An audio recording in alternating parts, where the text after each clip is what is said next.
In a magical forest, Stickman and Forest Boy, two unlikely friends, spend their days exploring and playing. One day, Forest Boy gets lost in the deep, dark woods, and Stickman must find a way to help him.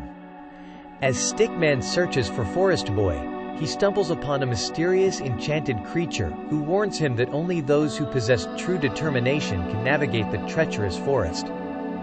Determined to find his friend, Stickman takes on the challenge and embarks on a perilous journey through the forest.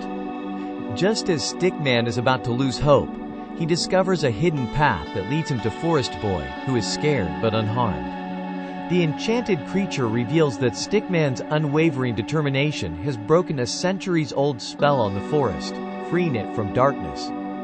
Stickman and Forest Boy celebrate their reunion and the newfound light in the forest, vowing to always support and encourage each other.